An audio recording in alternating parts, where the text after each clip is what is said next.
and welcome to Mock the Week. I'm Dara O'Brien. Joining me this week are Andy Parsons, Ellie Taylor and Josh Widdicombe, James Acaster, Hugh Dennis and Rob Beckett.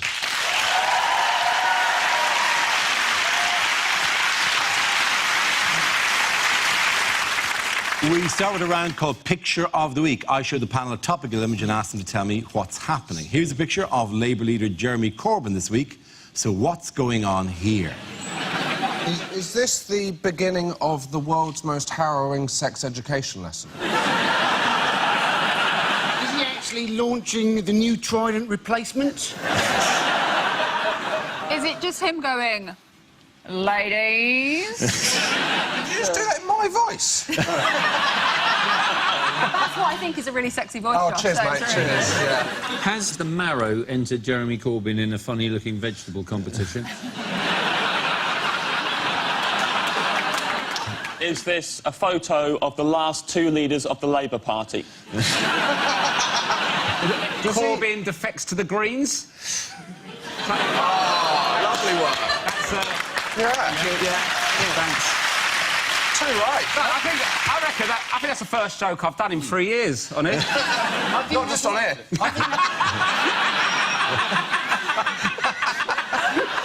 Is he saying new debating rules? We can only speak when we are holding the marrow. This is a photo of a politician and a really big vegetable. Two of the only things that wear rosettes.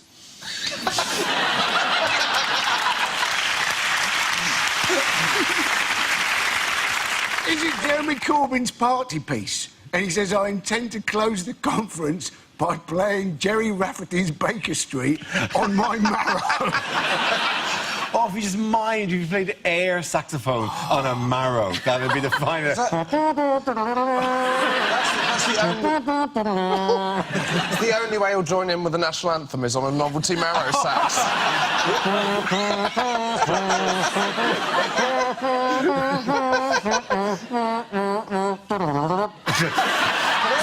Very good. That would be great. That would be right. That would be right. Is it Corbyn recreating the dick pic he sent to Diane Abbott?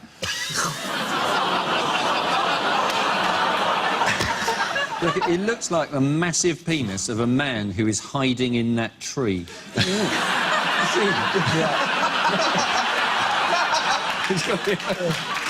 over Jeremy Corbyn's shoulder. Can we move towards the correct answer, please? Jeremy Corbyn holding a marrow. Yes,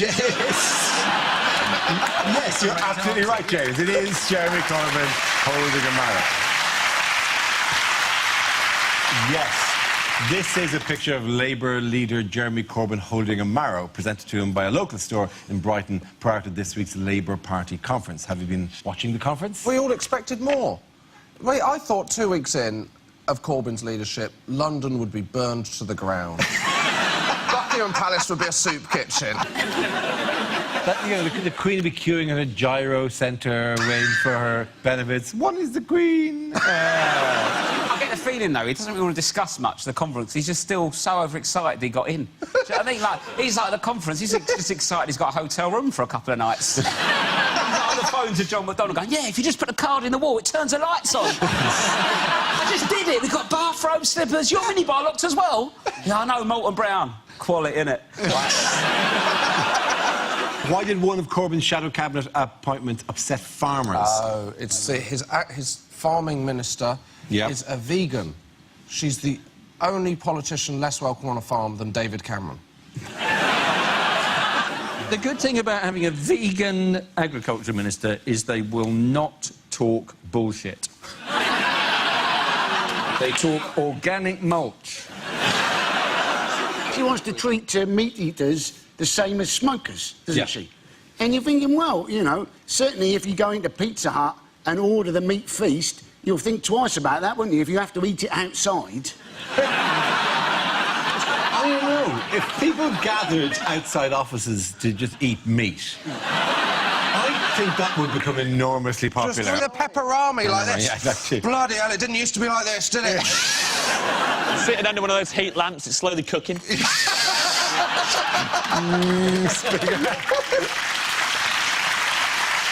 Imagine You can imagine meat eaters going away to European holidays just to come back to be like, it was amazing, you can still eat meat inside over there. But then the NHS could help with, like, wean you off with, like, a meat patch. Or you could just chew an OXO cube if you were getting, like, pangs. Could you put an oxy tube into an e-cigarette and, like, and vape it? Would that perform the same thing? Oh, beefy. Oh, I really Sorry, need it just sounded like you're having sex with Ian Botham then.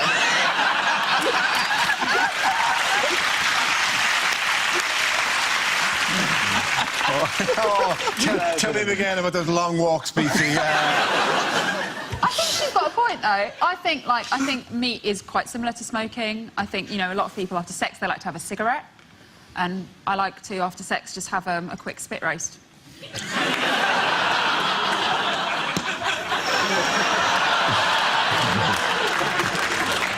OK, who also had a party conference this week? I believe it was UKIP. It was, of course, UKIP. Yes, they did, actually, yeah. Nigel Farage, big fan of the show. How are you, Nigel? Good to the...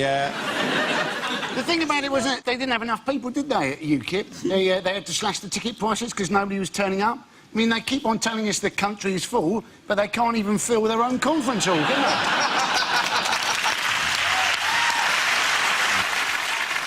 It was at Doncaster Racecourse, It which was is Doncaster. weird, given the trouble they've had with the first-past-the-post system. Why would they... There was a woman who'd had a tattoo of Nigel Farage Yes, there done was. on her arm. There we go. But I'm wondering if it was a mistake. I'm wondering if the... You're wondering if it was a mistake. Well, only I just wonder if the tattooist said, oh, I'm going to be doing a painful prick on your arm. You were surprised by what you got. Why are these people paying to go and watch the UKIP conference? Do you know what I mean, if you want to watch, like, boring old men in shit clothes talking about hating foreigners, Top Gear's on Amazon soon.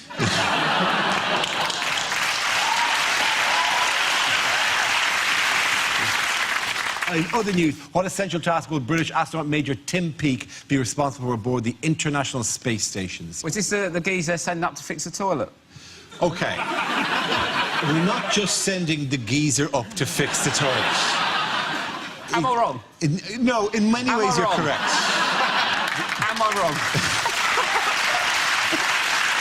Former helicopter pilot is Major Tim Peake. Please tell me he was a plumber first. He was never, at no stage was he a plumber. They didn't go, yeah, we just got to train a guy, he'll be with you in a month or two. I'd love it if it was the plumber first. I went, yeah, I can do that, but I'll finish work at 3 on a Friday. They'll be floating around the space station going, it said between 2 and 6. It said between 2 and 6. I can't believe I stayed in for this. The whole spacewalk worked out. It's not an ordinary toilet, though, is it? No, it's Because it's clearly it's not an ordinary weightless, isn't it? So you have to hold yourself down. Yep. And then you poo into a vacuum cleaner. Yes, you do. It's not just a Hoover, though, is it? It's a Hoover and a big fan that apparently keeps everything flowing in the right direction. What happens when the shit hits the fan?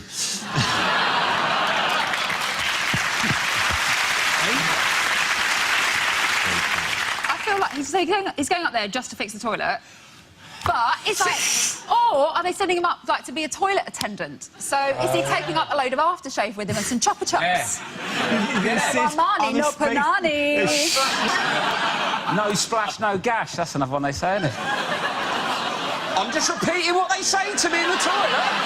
I go to very different nightclubs to the ones I go. Andy, when was the last time you went to a nightclub?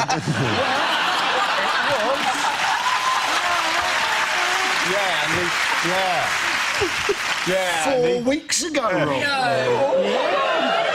Come on. And did they have the directions you were looking for?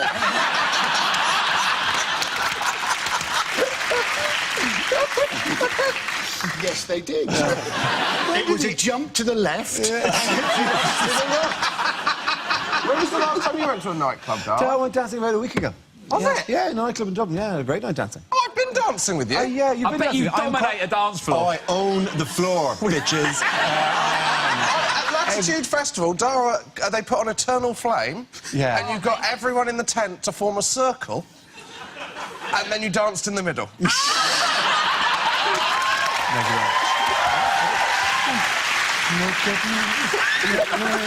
I can also play it on the marrow.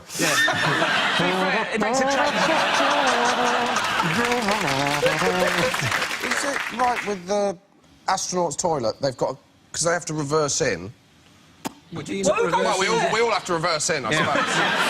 Well, a very strange technique. I actually come up through the U-bend. You sit like that, like one of those annoying bosses at work going, right, so... Good quarter, guys! I can flash it in my nose, watch! OK, this is unnecessary to tell the story, but there is a comedian that we all know, and we can't tell you who it was, who very drunkenly came into the toilet once and at a hotel in Galway, I think it was, and sat down on the porcelain, did what he had to do, went to bed, got up the next day and looked in the bath and had sat on the edge of the bath. Oh, my God! Is that Ed Bird? No, it's not Ed Bird. No, that's comedian, but while we're in space, although we weren't, we were in a hotel in Galway having a shit in a bath.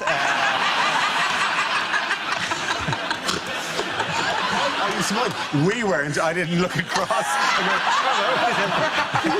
All around it, back to back. Four Irish comedians all going, oh, hello, of course. So, yes, while we're in space, what exciting discovery did NASA announce this week? They've discovered liquid water. I didn't know that water could be any other form. But anyway... You're familiar with steam and ice, I presume? But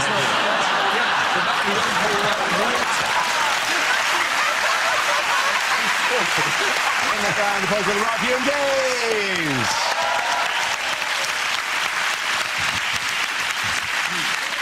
Now we play a round called Is There Laugh on Mars? This game involves James and Josh, so if you could make your way to the performance area, please. This round is a stand-up challenge. I launch the wheel of news, and whoever it chooses to stop, one of our performers must step forward and talk about that subject. OK, here we go. Let's spin the wheel. The first subject is technology. Who's coming on that? Josh. I don't want to brag, but I've got a new debit card, so... Yeah, I know, one of the old touchy-downy... If you haven't got one of these, you have not lived, my friends. Oh, my God, never did you feel so smug in your life. When they go, how would you like to pay? Just have, mate, see you later. What am I off? The future. Thing is, you get used to it, you can't go back, you're going somewhere now. Well, they haven't got the technology, do you want to just put in your PIN number? Are you kidding me? Do you expect me to stand here for 4 seconds, pushing buttons? What is this, a Victorian workhouse? No, I'm sorry, Marks and Spencers, no. I'll be getting my Percy Pigs elsewhere in future. The worst is when you think they have the touchdown technology, but they haven't. You look like you've never used a debit card before in your life. How do you like to pay? You're just going...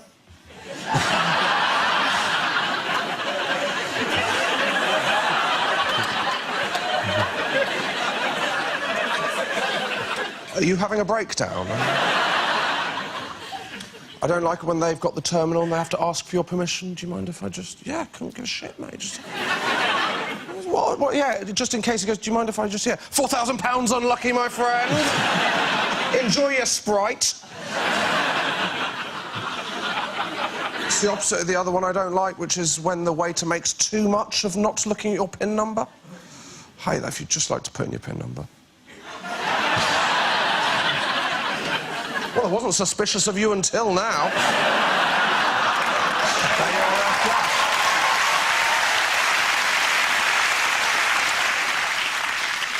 OK, that leaves us with James. Let's see what you've been left with. Let's spin the wheel. And the subject is food. I'm trying to eat more healthily lately. I bought some ready-to-eat apricots this week. They say you are what you eat, which is true, because as soon as I bought the ready-to-eat apricots, I was ready to eat apricots.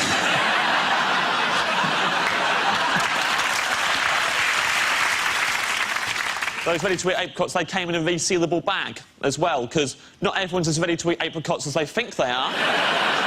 Maybe next time they'll buy ready-to-eat some apricots.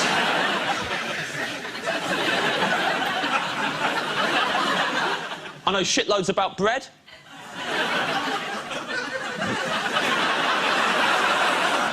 There's no such thing as prawn bread. So the origin of prawn toast remains a mystery. Favourite place to eat is Pret a Manger. If you don't know Pret a Manger, it's an authentic French restaurant. So much in there, so much to manger. I love manger in there. I think my favourite thing to manger is the yoghurts. I love to manger the yoghurts.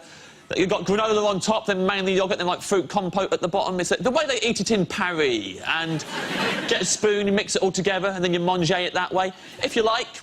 Or if you like, just leave it as it is, don't mix it, and just work your way down in order. Like, start off with nothing but granola to begin with, just shoveling raw granola in your mouth, just deflecting off your teeth, then power through the yoghurt for a really long time, getting absolutely nothing out of it, then end on the tangy compote. Like, whoa, what a finale! That's how I eat yoghurt. I eat them like they're packaged. That's why I like them fruit corners. They come with that little chaser. Thank you very much. At the end of that round, the points go to James Acaster.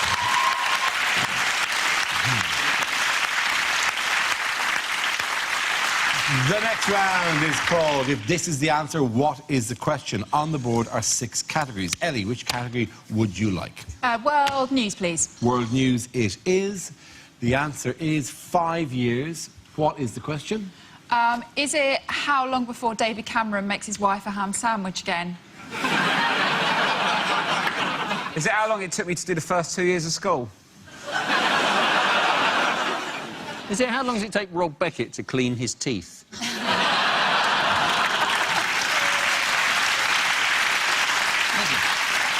It's not far off. I just have to do it a bit whenever I can. It's a constant work. It's just a bit of sillet bang and a stiff broom, I'm done.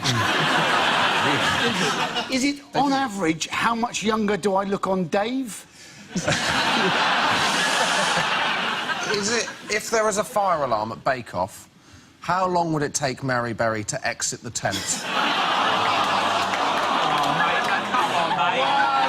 tell what you want, but leave Mary Berry out of this. Awful image of, like, the coroners just looking at her body going, see what's happened here? You've left her in too long. Oh,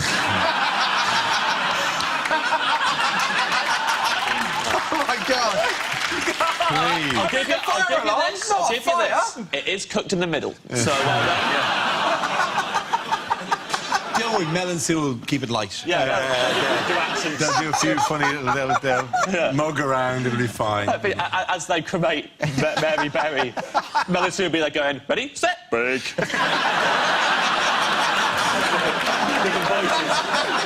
Is it? For how long have I wondered why Mary Berry is nothing like her sister Hallie? Is it how long my battery lasted on my Nokia 3310? Still going, somewhere in a drawer. Somewhere in a drawer, that phone is still there going, yeah, I'm still here. You can't stop me. You've even taken the battery out. It doesn't matter. I'm playing Snake on myself! I bought a Nokia 3310 because I had my phone stolen, put it in a drawer, got my phone stolen again 6 months later, and just took up, and it was still going. When you've got mates that ring you, the battery goes down.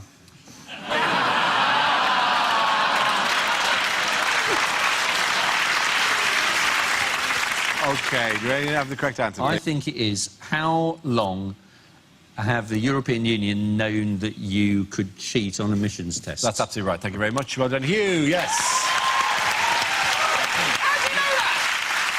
The question I was looking for was, how long have EU officials known about devices being used to cheat emission tests in diesel cars? This revelation follows the news of Volkswagen, the world's biggest car manufacturer, has been caught using so-called defeat devices on 11 million cars. So it's like, what, when it gets tested, it's not emitting as much. This is the freaky thing. The car knows it's being tested, Yeah. so the car kind of shuts down its engine a bit, so it doesn't emit as much stuff. Well, that's just like holding in farts on the first date.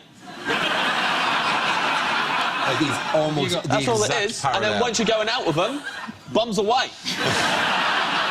That is almost exactly the metaphor which best explains it. It's a bit boring, though, isn't it, if a scandal goes, isn't it? So, I mean, last week I missed out on Piggate, and now we're talking about diesel emissions. Can't someone spice it up and get a politician to stick their dick in a Beatles exhaust or something? It there is good news out there, though, isn't there? For those VW executives that have been implicated and for the shareholders. Because if they are thinking of ending it all in the classic car fumes way, they'll be able to do it much quicker than they originally thought, won't they? I don't think it is boring, though. I think this is the most exciting German emissions scandal since Boris Becker went in that broom cupboard in Norway. People are saying that it's going to damage the reputation of Germany and they're not going to come back from it. They've come back from worse.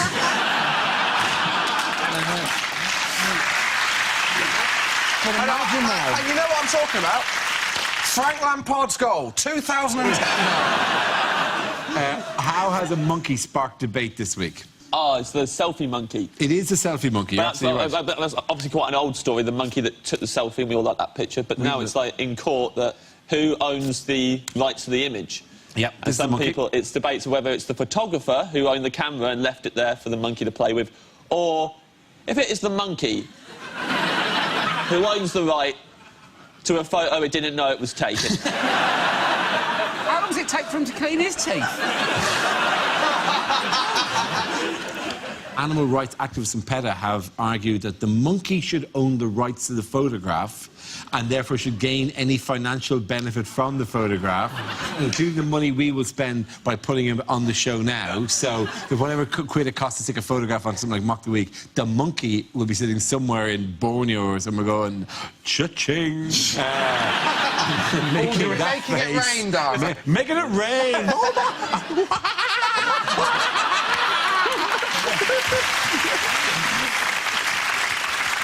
The funny thing about this is the fact that, like, how degrading for the photographer that the greatest photo that was ever taken was done by a monkey, and not him. But the monkey's not going to have a career as a photographer. I'm not going to go to a wedding and they're going to go, where's the photographer? Masturbating and throwing shit at the bridesmaids. Not again, anyway. This ruined the first wedding. This is why we had to do it all again.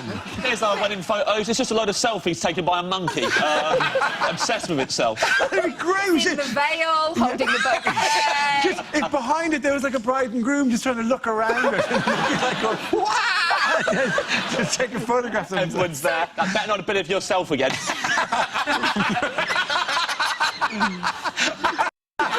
You doing a selfie again, selfie monkey? just wasting everyone's time.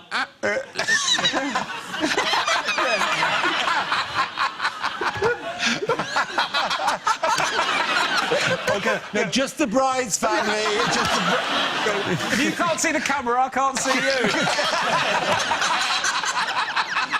I mean, when...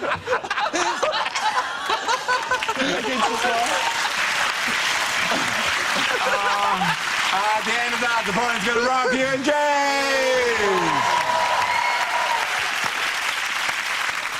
James! Now we come to scenes we'd like to see. So if everyone can make their way over to the performance area, I'll read out this week's topics, and then we'll see what our panelists can come up with. OK, here we go. The first subject is unlikely things for a sports commentator to say. And that's a wonderful sleight of hand from the Welsh fly half. He's picked up the loose ball, he's tucked it back in his shorts, and nobody seems to have noticed. I can see Nico Rosberg's helmet.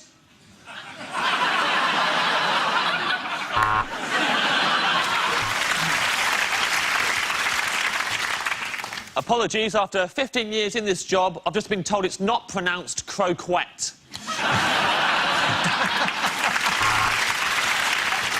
And after that victory, they'll be dancing on the street of Samoa tonight.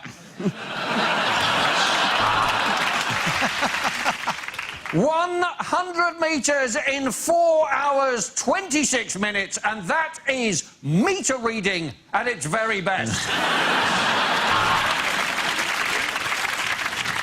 Now, Gary Kasparov, he's going to move his pawn. And he's done it just in time. His wife's home, but he's got it under the bed.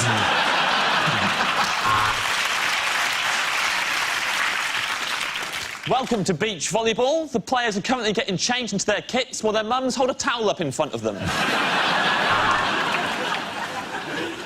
And Shane Warne will be laughing on the other side of his face after that surgery.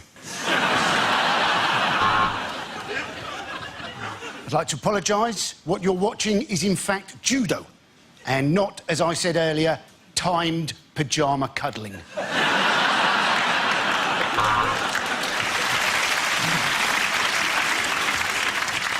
Well, this should be relatively easy for Rory McIlroy. Oh, how has he done that? All he had to do was say, get a Santander 1, 2, 3 account. Kasparov toying with his bishop. And oh, his wife's home, she's caught him! Ah, that pot was remarkable. But now I've got a major case of the munchies. We'd just like to refute the idea that the BBC has lost coverage rights of all good sports. We now cross to a girl playing noughts and crosses against a clown.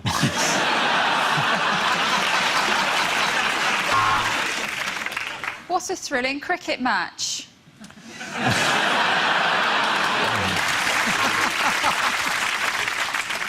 Left hand, big right hand again, big left hand. Why has no one put these gloves in pairs?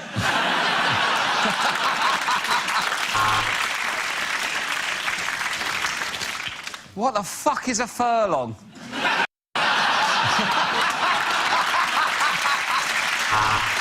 OK. The next topic is unlikely things for a continuity announcer to say. On ITV2 next, what Katie did next, which I'm guessing is get her tits out and marry some thick prick for publicity purposes.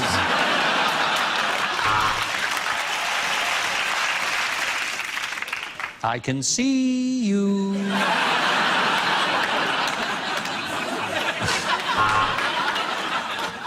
A very special episode of Songs of Praise now, coming live from Stringfellows. That was Game of Thrones, and if you're affected by any of the issues raised in that show, what the fuck is wrong with your family?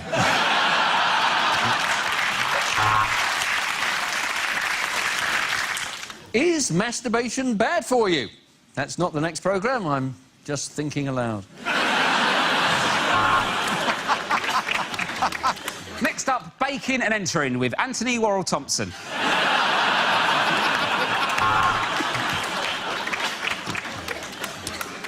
Next up, Ross Kemp meets one of America's toughest gangs. But before that, a minute's silence for Ross Kemp.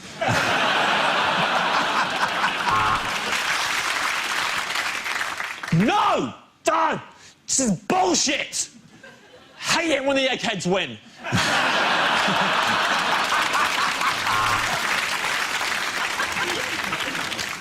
Now on Channel 4, one born every minute, including graphic scenes of childbirth that some viewers may find inspiration to get a coil. And now on Channel 4, skins. 4 skins.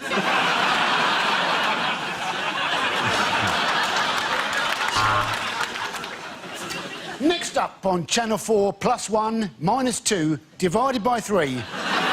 Countdown.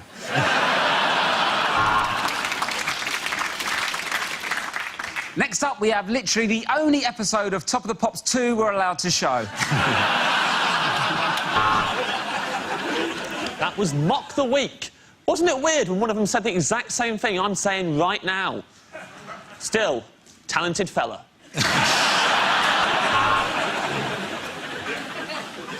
Next up on BBC... Wait a minute, are those hippos swimming in a circle? What? Why are we watching Homes Under the Hammer? Now it's one of those X Factor episodes where they sing next to a swimming pool, I presume to prepare them for a life singing on cruise ships.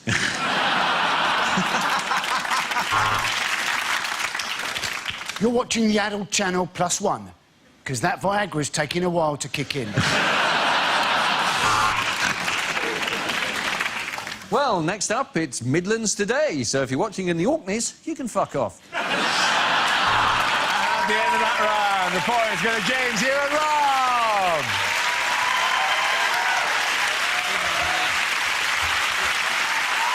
That's the end of the show. This week's winners are Andy Parsons, Eddie Taylor and Joshua Whitcomb.